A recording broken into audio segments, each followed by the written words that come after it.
I think I decided to become a trustee because I wanted to give something back at a strategic level.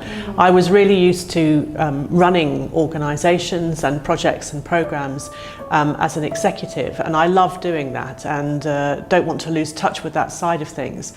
But I had preached for a long time about the importance of trustees and the importance of good governance and why that was critically important in making organisations sustainable.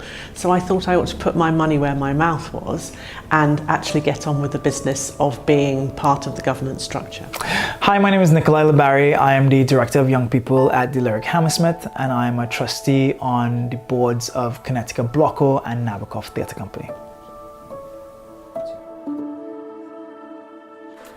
So I was asked to be a trustee about 3 years ago, on 2 different boards.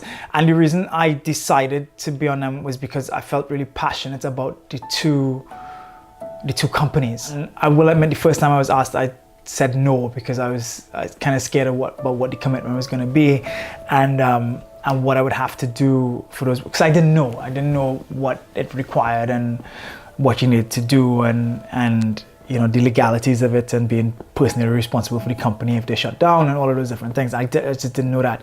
When I'm asked to be a trustee of an organisation, I suppose what I'm looking for is something that will be interesting, and that there are a group of people that I can learn from or be able to develop my interests and to understand something I didn't understand before. And then I think it was about 5 years ago that I then joined the board of Poets in the City, and I distinctly remember at the time the chief exec of Poet in the City, called Graham Henderson.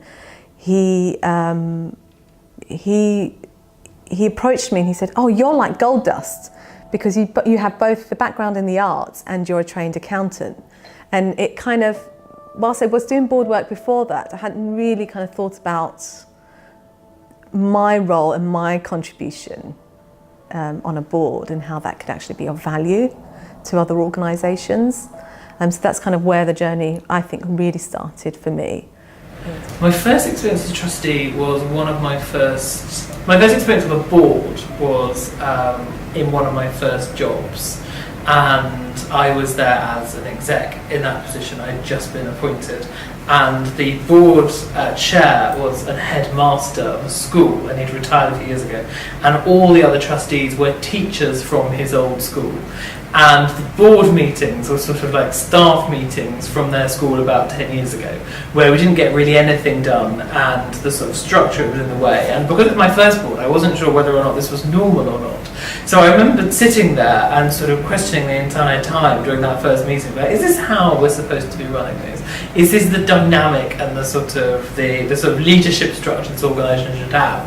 And going home and Googling back then to see how boards were supposed to be run, and actually finding very little information about 10, 15 years ago about how arts boards were formed, how they were structured, and how they were supposed to help an organisation, not just legally, but also vision-wise, sort of move things forward.